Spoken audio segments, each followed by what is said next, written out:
Leslie and Brian, we just started with a split screen of the dueling town halls yesterday, and I'm sure a lot of America did what I did, and you two probably did it as well. You took the remote, and every once in a while you click back and forth, back and forth.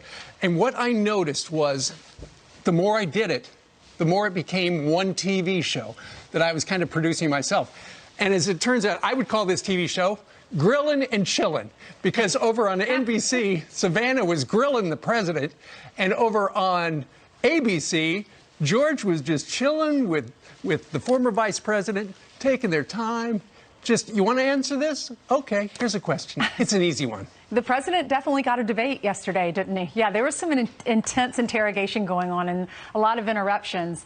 And then if you flip over to ABC, George didn't even ask him about Hunter Biden, Brian. Yeah, the New York Post story did not come up, but it's coming up with us shortly because Rudy Giuliani is going to be here, and he was able to take a look at that hard drive. Meanwhile, let's talk a little bit about the grilling that went on, as Steve mentioned, with Joe Biden. And Joe Biden in particular was able to sit back. Hey, listen, he was able to answer the questions, but the one big question that he says he will eventually answer, although I would have been able to push him on this one, he says, depending on how Amy Coney Barrett's confirmation goes, he will reveal before the election whether he will pack the court. Listen. I have not been a fan of court packing because I think it just generates what will happen. Whoever wins, it just keeps moving in a way that is inconsistent with what is going to be manageable. So you're still not a fan? Well, I'm not a fan. I then say it depends on how this turns out.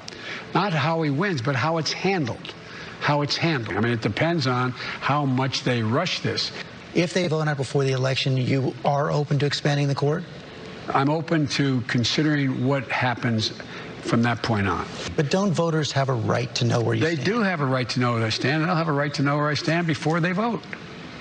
So you'll come out with a clear position before Election Day? Yes, depending on how they handle this. Right, clear position before Election Day. Okay, he does say he's open to it. Clear position before Election Day. I have news for you. Barring anything unsavory or unbeknownst to us as of now, she's going to get voted in committee, voted on the floor, and she's going to get to the Supreme Court. Joe, your serve. Well, I tell you what, you know, when you looked at what they did on NBC, keep in mind, going in, there were so many people at NBC who were angry that the network agreed to do a town hall with Donald Trump. It's like, why would you do that? Why would you counter-program or draw viewers away from watching Joe Biden talk on ABC? How dare you? So obviously, Savannah Guthrie was loaded for bear, and she went after the president. I think she went 15 or 20 minutes at a town hall without actually involving the town, which is extraordinary. But I will tell you this, I thought the president did a very good job in answering the questions. It was nothing like the first debate. I mean, you actually heard him discuss policy. Ari Fleischer had this observation about what we saw on the Grillin' and Chillin' shows last night on Hannity. I spent 21 years in Washington as a press secretary, and I've always known Republicans have an uphill fight. Democrats get softball questions, Republicans get hardball questions. But then Donald Trump came along, and anything I thought was hard, it's almost impossible for Trump. The bias of the media and the way they come at him, I watched the ABC town hall because I wanted to see how biased it might be. I wanted to see the type of questions the audience was asking. I can tell you this because I watched a little bit of Savannah during commercials. She interrupted Donald Trump more in 60 seconds than George Stephanopoulos did to Joe Biden in 60 minutes. All right, so what do people care about? We always hear the economy, right? They talked about taxes, and Joe Biden said, yes, I'm going to raise taxes. He said, if you're a corporation, we're going to go back to 28%. If you make more than $400,000, we're going to raise taxes on to 39.6%. You raise taxes on corporations, guess what, Joe Biden? They move. They leave America, and then that takes away jobs from individuals. The crime bill, he says, was a mistake. Preschool, he says he wants preschool for every child and school psychologists in all schools. He said that in that answer about core packing, Brian, to your point, he left the door open. He did say yes, but then he said depending on how they handle it. He also said depending when they talked about the vaccine. Should the vaccine be mandatory? He said yes, depending on how it's distributed and the continuation of the spread of the virus. There are a lot of people that don't want to give this vaccine to their kids. There are a lot of people that don't want to take it. I read somewhere that a third of America doesn't want this vaccine, so I'm not sure how America will like that answer. As far as Trump, Roe versus Wade, are you going to overturn it? He says he wants the Supreme Court to handle it. Peaceful transfer of power. He said yes. The answer is yes. There will be a peaceful transfer of power if I lose, but I want an honest election. He said they spied on my campaign. They tried to take down a duly elected sitting president. And as far as taxes are concerned, he said if Biden raises your taxes, we will see a depression. Yeah, he's like, Savannah, it's amazing how curious you are and how interested you are as it's going to be a peaceful transfer of power. Number one, assuming he's going to lose, which he does not assume. Number one, you weren't even interested in what happened last time, especially what's going on over the last 6 months of what we found out what was happening behind the scenes. Pretty amazing. I thought President Trump was so smart and coy in saying, I'm not going to talk about Roe v. Wade while I have a candidate to be the next Supreme Court justice because I'm watching the way you're throwing my comments in her face. Meanwhile, let's turn now to Griff Jenkins in Washington. He joins us with the latest on Hunter Biden, emails, and Rudy Giuliani right after this. Good morning, Brian Ainsley and Steve. Can I just say that how is it that for 3 days this Hunter Biden email story has been dripping off the front page of the New York Post, and yet somehow George Stephanopoulos didn't see it? Not a single question about this. We're getting more emails here at Fox News. Let's recap, though. The first ones we reported on yesterday were between Hunter and a top executive at the Ukrainian energy firm Burisma. Remember, it detailed an alleged meeting arranged with his father between the executives, and his father was vice president at the time. Well, these new ones are now raising questions over Hunter's dealings with China. This one, a May 2017 email about remuneration packages that included payment for 6 people, one of them being someone called the, quote, big guy. Another, from August 2017, Hunter is seeking $10 million in a deal that would be, quote, interesting for me and my family. Now, Hunter Biden's attorney released a statement taking a shot at Trump confidant Rudy Giuliani, who provided the hard drive from where these emails emanated, saying this: we have no idea where this came from and certainly cannot credit anything that Rudy Giuliani provided to the New York Post. But what I do know for certain is that this purported meeting never happened. Meanwhile, Twitter revising its policy on posting hacked materials following the backlash they got over censoring the story. They claim it will no longer remove hacked content unless it is directly shared by hackers or their accomplices, and they will label questionable tweets instead of blocking them. Now, Biden's National Press Secretary Jamal Brown says he's glad social media companies censored the story. Watch. I think Twitter's response to the actual article itself makes clear that these, purported allegations are false and they're not true. And glad to see social media companies like Twitter taking responsibility to limit misinformation.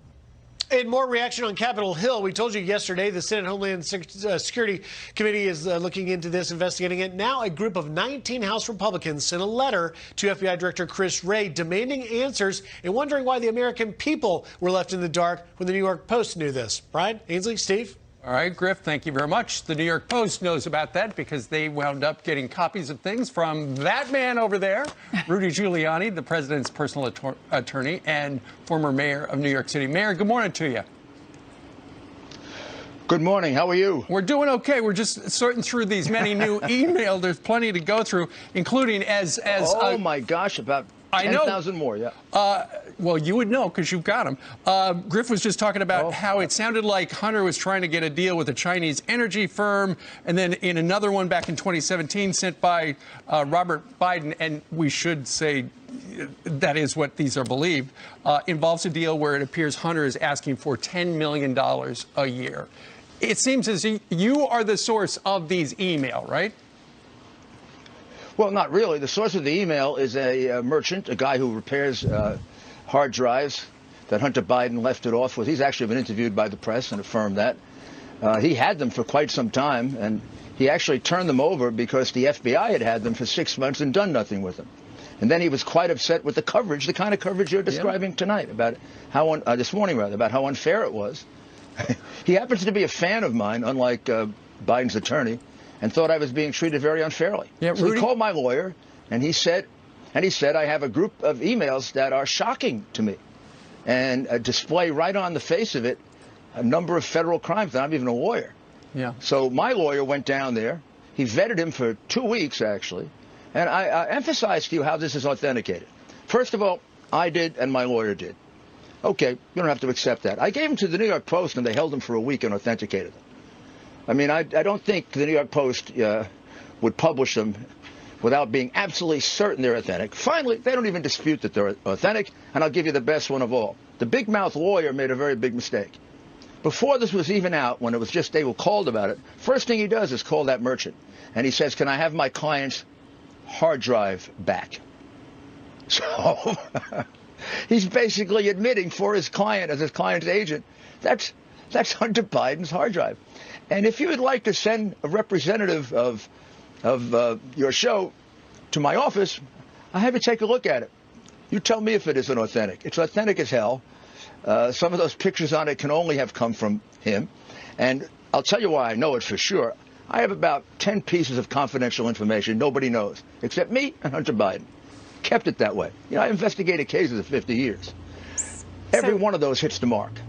Rudy, every one. In other words, I have an anonymous source. I'll give you an example. I have an anonymous source that reports on a meeting at the State Department, which would violate the Foreign Agents Registration Act. And Hunter Biden was taken in the back door and kept off the books. The gentleman who was involved in it and who told me about it had the date. I've had that for a year and a half. That very date shows up in his emails. There are 5 emails setting up that appointment, that date, that exact time. I've got 5 of those if anybody cares to examine it. They're not even disputing it. This is Hunter Biden's emails, texts, and really the photographs will shock the hell out of you. So, Rudy, for people at home, photographs are disgusting, and they make him a national security risk for the United States of America. Rudy. Because every photograph I have, China has, plus a lot more. They reveal federal crimes, they reveal disgusting sexual behavior, and then they reveal sexual behavior, and then they reveal numerous times where he has totally gone on crack, which means he spent most of the last 5 years on crack. And who would pay this man $2, Rudy, much let me less ask you $10 million if he's a crack addict? Rudy, let me ask you something, because the Washington Post is tying you to the Ukraine and to Russia, saying that you went on a trip to Ukraine in 2019, and U.S. intelligence agencies went to the White House to warn the president that whatever you come back with, whatever information Robert O'Brien exposing Biden and his son Hunter, just consider that to be contaminated material. What do you say about this? Well, first of all, they never warned me of that, and I'm an American citizen. One would think if I were dealing with some kind of agent of this and that, someone would have warned me. No one did. I have never heard of that before. That means I think this may be another one of our, intelligence things, like holding Brennan's memo for 4 years, even though it was the Trump administration, that could have blown open the whole thing. Right. Well, the Washington Post has 4 a very unnamed friendly sources. intelligence service. Of course it's unnamed. I'm never an unnamed source. Well, is it true? I've got 5 named sources for this. Is it true, Rudy? Did you go to Ukraine to get information to expose How do I know Biden if it's true? They never told me. Well, if you say it's true, it's true. I have no other knowledge of it but what you just told me. No one in the Trump administration warned me. No one in the intelligence community warned me. President didn't say that to me. This is the first time I'm hearing that. Right. And I have a pretty good idea where it's coming from.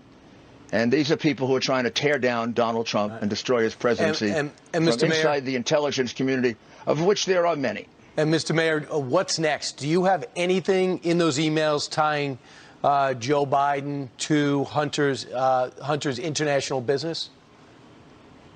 You got to be kidding me. Sure. I have a memo that you know the memo that says 10% for the big guy? Yeah. We got to figure out who the big guy is. Okay. Yep. About a day later, Hunter is laying out the office he's going to share with the Chinese communists. He's going to share it with a Chinese communist intelligence agent. The first 2 keys he asked for is for Joe Biden and Jill Biden. I have that memo. What's he putting his father in that office for? If his father's not getting 10%, if his father's not the big guy. I'll give you another one. Hunter Biden is writing to his daughter and explaining to his daughter how unfair he's been treated all his life. And at the very end, he says, I've been supporting this family for 30 years. But unlike Pop, I'm not going to ask you to kick back half your salary. Now, what does that tell you? That explains the whole RICO scheme. The money goes to the Biden brother, James, the brother, Frank, the sister-in-law, and most of it to Hunter. Hunter pays the expenses. That's why Joe has all those beautiful houses that the Washington Post has said, gee, how can he afford those houses? I wonder. Because he's taking bribes, Washington Post. And his son is holding it for him. The son is paying for everything. The son has to kick back half to him. What the hell kind of family is that? And the son couldn't earn a penny. The son is a degenerate drug addict. I'm sorry. I feel bad for him.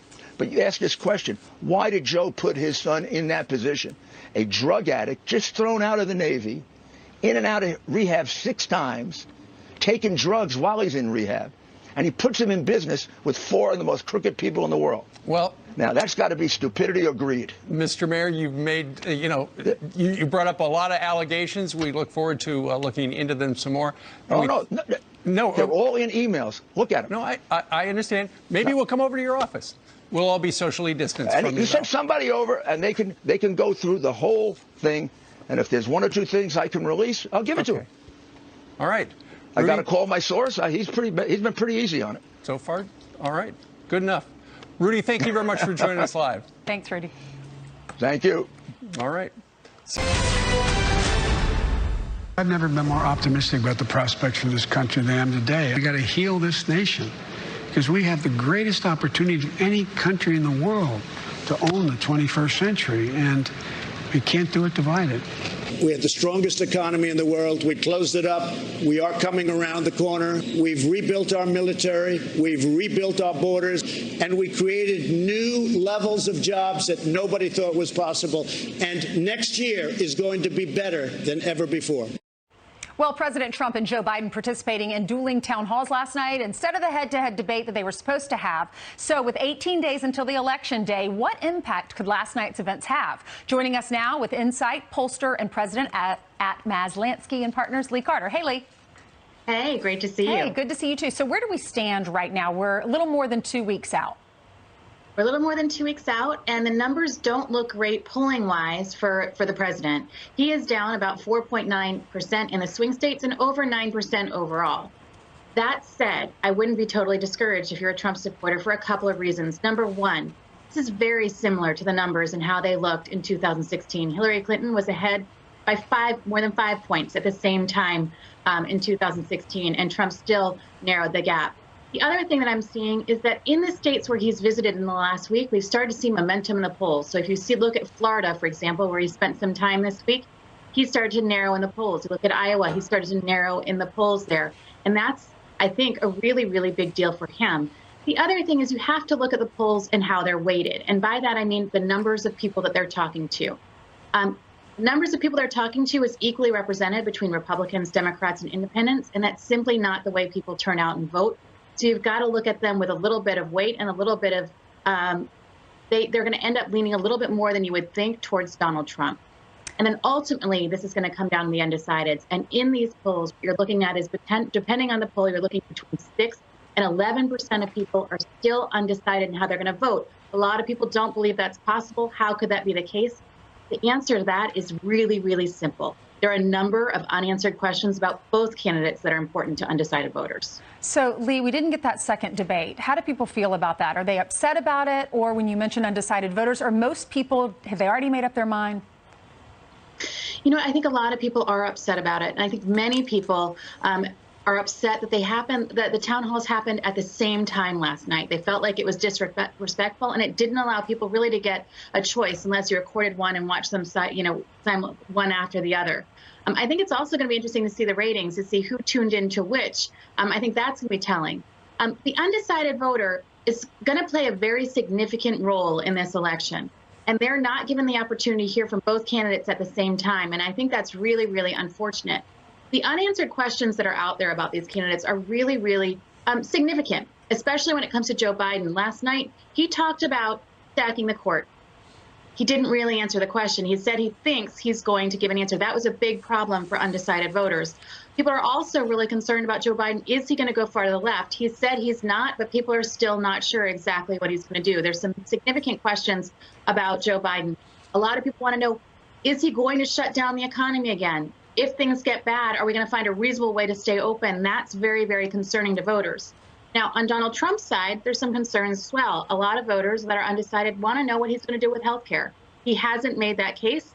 A lot of people fear what's going to happen with pre-existing conditions or other kinds of things, and that's something that the president needs to address. The other thing is related to his character. I think some people have questions about the taxes and they weren't satisfied with the answer that they heard from him last night. But I don't think that's anything new. I don't think that's going to change anybody's mind. But when you look at it, those things have to be answered for the voter in order to make a decision if you're undecided at this point. When do most undeciders, when do they choose? Do they wait all the way up to the election, or do they wait to the end of the last debate? I think there's a moment for them. There's sort of an epiphany moment that they're looking for. In the undecided voters that we've spoken to, they are looking for answers on specific things. They want to hear from Joe Biden, what does America look like under you? They want the answer to the Supreme Court. They want the answer on, are you really going to go to far left? What's going to happen? Really, what are you going to do differently about COVID? Not just attacking what Donald Trump did. What are you going to do differently? And I think if they get the answer, they might lean that way. Otherwise, I think many people are going to stick with Donald Trump. They're almost looking for a reason to leave him. Because look, the bottom line is this, and I think there was a poll from the Pew organization that was really, really telling. 56% of Americans feel better off today, despite COVID, than they did back in 2016. And that's with a pandemic. They're still feeling more optimistic. So despite everything, that to me favors Donald Trump. All right, Lee, thanks for joining us. Anytime. Great to see you. Good to see you. And I'm Todd Pyre. We are both pumped up for this. A tale of two town halls. NBC's Savannah Guthrie turning up the heat on President Trump in Miami, but it was brotherly love between ABC's George Stephanopoulos and Joe Biden in Philadelphia, where Democratic nominee was not even asked about his son Hunter's emails. We have Fox News team coverage of the big night with Fox News political analyst Gianno Caldwell on deck. But first, we go to Ashley Strohmeyer with the night's major moments. Ashley? Yeah, it was a very different look at the Trump town hall in Miami versus Biden's in Philly. They were supposed to be on the same stage at a debate last night, but Trump backed out. It was after it was announced the debate was going to be virtual. Trump was essentially grilled and then interrupted for the first 20 minutes, while some say Biden got softball questions with little to no pressure. In the town hall moderated by NBC's Savannah Guthrie, the president was pressed on the pandemic, QAnon, and white supremacy. Here's that exchange. I denounce white supremacy, okay? You did I've 2 days denounced later. white supremacy for years, but you always do it. You always start off with a question. You didn't ask Joe Biden whether or not he denounces Antifa. I watched him on the same basic show with Lester Holt, and he was asking questions like Biden was a child. Guthrie interrupted the president multiple times, as you could hear in that, when he was answering questions about his taxes as well. Listen. Here's the thing. You could clear this up tonight by just releasing your tax returns yourself. I mean, that's what I don't understand. I think people are just wondering. As you know, you're I'm the under only. audit. It turned out that I am Yes, under but audit. the They IRS actually, says excuse you me. are. No, but you the accused. IRS says that doesn't stop but you from releasing. accused me of not being under audit previously, and so did other people at NBC. And I am under audit. So that was solved. That's good. I am under audit. No person in their right mind would release prior to working out the deal with the IRS. The town hall moderated by ABC's George Stephanopoulos, taking a more relaxed and no pressure added approach with the former VP when it came to raising taxes in the middle of a pandemic. You're going to raise the corporate tax. You're going to raise taxes on the wealthy. Is it wise to do even that when the economy is as weak as it is right now? Another 900,000 people. That's a great question. Biden also doing a 180 on where he stands on court backing. If I say, no matter what answer I gave you, if I say it, that's the headline tomorrow. It won't be about what's going on now, the improper way they're proceeding. But don't voters have a right to know where you stand? They do have a right to know where they stand. They'll have a right to know where I stand before they vote. So you'll come out with a clear position before Election Day? Yes. He also tried to clarify his "if you ain't black" comment made in the spring, and then said supporting the crime bill was a mistake, ultimately saying, quote, every black mayor supported it, end quote. He also hammered the president on his response to the pandemic. However, not once was he asked anything about the bombshell emails regarding his son Hunter's business dealings in Ukraine. Now, the final presidential debate is expected to happen next Thursday, the 22nd, in Nashville. Todd, Jillian. We'll be watching. Ashley Strohmeyer, great summary. We appreciate it. Yep. All right, joining us live with his takeaways, Fox News political analyst and host of the Out Loud podcast, Gianno Caldwell. Gianno, great to have you here. And thank you for having me. Likewise. Let's go back to 8th grade, where you had to write thesis statements. For somebody who didn't watch, for somebody who didn't watch either town hall, you watched both. Summarize what you saw in a thesis statement. Well, I saw Joe Biden, who apparently believes that he's about to be president and clearly has picked out the curtains. And it was disappointing to see how the media has been playing footsie with Joe Biden, especially knowing that we have real stories of potential corruption with himself and his son, and not getting any questions on that. When you get bombshell reporting on that, that should have been at least one of the questions, and with a bit of substance from our friends over at ABC, but we didn't see that.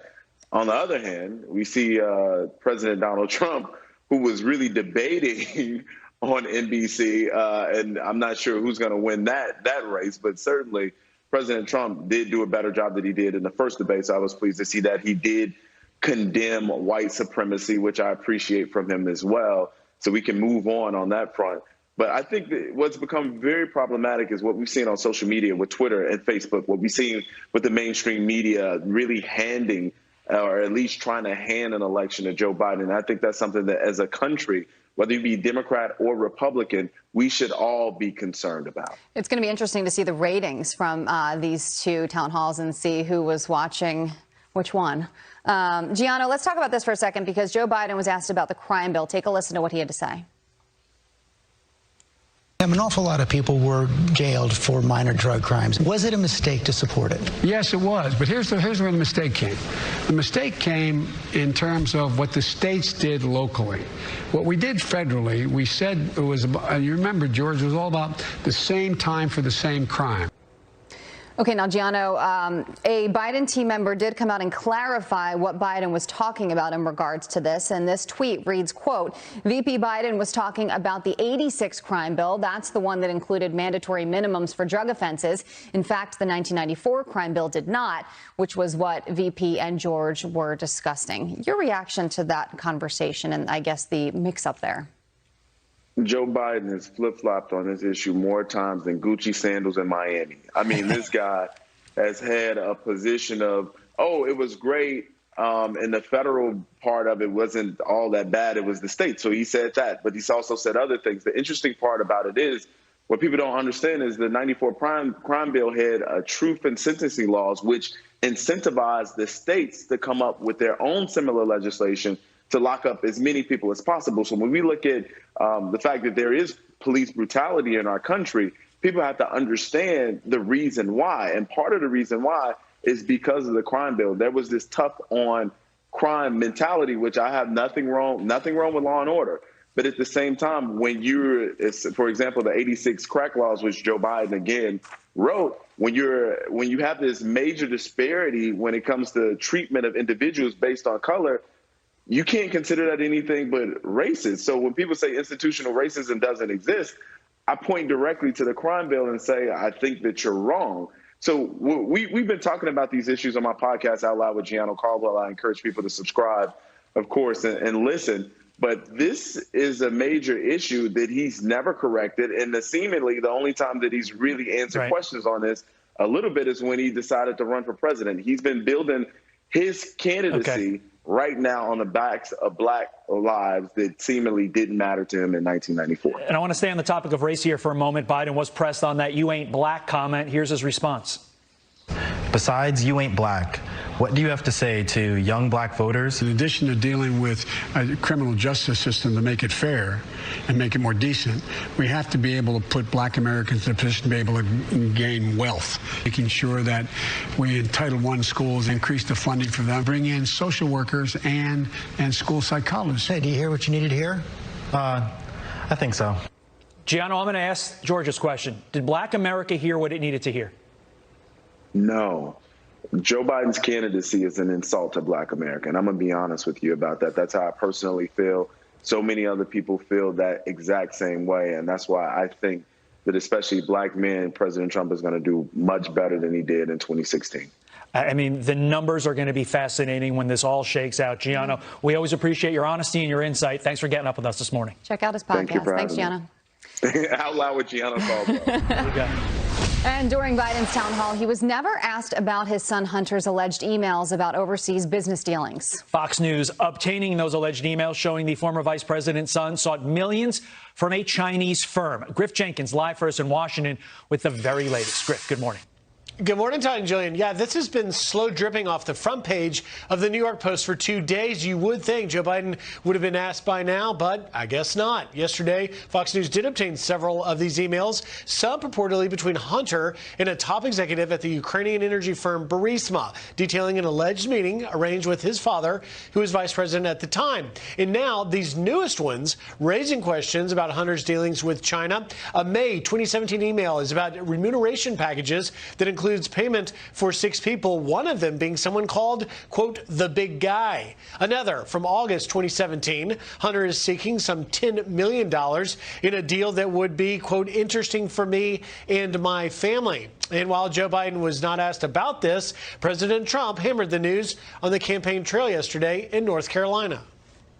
Joe Biden has been blatantly lying about his involvement in his son's corrupt business dealings. Joe Biden is a corrupt politician, and he has been corrupt for many years, and everybody in Washington knew it. Hunter Biden's attorney released a statement taking a shot at Trump confidant Rudy Giuliani, who provided the hardware from where these emails emanated, saying, quote, we have no idea where this came from and certainly cannot credit anything that Rudy Giuliani provided to the New York Post. But what I do know for certain is that this purported meeting never happened. Meanwhile, Joe Biden hasn't talked about this, but told donors on a call this, saying we have 19 days left, and he's going to throw everything but the kitchen sink at me. Now, on Capitol Hill, the Senate Homeland Security Committee, led by Ron Johnson, is investigating this, and a group of 19 House Republicans sent a letter yesterday to FBI Director Chris Wray demanding answers for why the American people didn't know about this, but yet the New York Post had it. There will be more coming. Todd, Jillian? Griff, hope you slept on that mini vacation you took a couple of weeks ago, because you ain't sleeping between now and probably through November. Griff Jenkins, live for us in D.C. We appreciate it. Thanks, Griff. And still ahead, Brett Tolman says those alleged Hunter Biden emails are evidence of corruption. Former U.S. Attorney joins us live next. Good morning. Welcome back. President Trump doubling down on accusations of corruption in the Biden family as Fox News obtains 2 more emails allegedly linking Hunter Biden to a Chinese firm.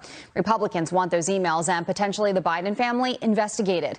But what are the most important takeaways for the American people now just weeks before the election? Former federal prosecutor Brett Tolman joins us to explain all of this. Thank you for being here. Appreciate your time. Yep, good to be with you. Now, Brett, you know as well as I know that you're not seeing this story circulating on all channels out there, on all platforms. Why should people care about this?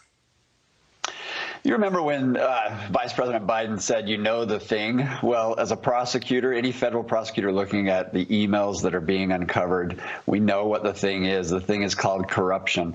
I mean, this is not just circumstantial evidence. Previously, the vice president was able to, plausibly deny that he had any knowledge about what his son was doing or any conversations. But these emails are direct evidence, not circumstantial, that there was communication, that there was access, that it was being sold and it was being peddled by his son, Hunter Biden. I mean, these are the kinds of things you present to a grand jury when you want to present an indictment. You hit on a point there I wanted to touch on, and the lack of a strong denial from Joe Biden, from anyone in the Biden family or on the campaign this week since these, emails have surfaced. What does that say? When a target of an investigation is confronted with evidence they don't think the government is aware of or is out there or is public, this is the reaction you get. You get a deer in the headlights, a pause, a panic, responses that are not well thought through.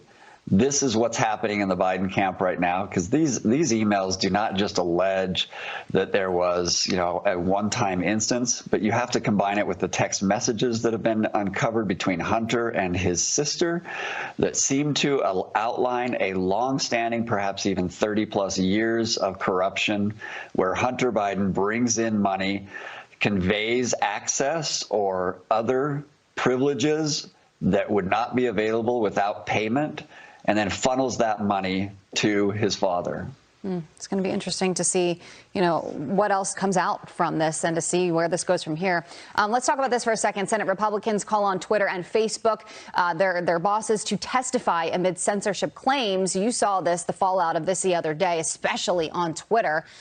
They say a subpoena is in the works. Here's an update on Twitter as it changes its hacked materials policy after that feedback. And this includes no longer removing hacked content unless it's directly shared by hackers or those acting in concert with them. And they're also going to label tweets to provide context instead of blocking links from being shared on Twitter. You can see the rest of it on your screen. What do you think should happen here? What is the fallout going to be? Because this one feels a little different than other censorship claims in the past. Yeah, it does. And there's a reason why it's causing a lot of concern. This is, the subpoena from the Senate. A congressional subpoena is important. It does require someone to respond. Twitter, you can see the reaction is an immediate response to the attention that they're getting. But it makes me more concerned whether or not the FBI, who certainly has the ability to investigate what was happening, whether or not they have also been part of sort of keeping this story from being investigated. Okay. Brett Tolman, excellent insight. Thank you for joining us. We really appreciate your time. Thank you. Have a good day. Todd. Jillian, Joe Biden prepared to hike taxes during the pandemic. Taxes on the wealthy. Is it wise to do even that when the economy is as weak as it is right now? Another 900,000. Professor Brian Brenberg says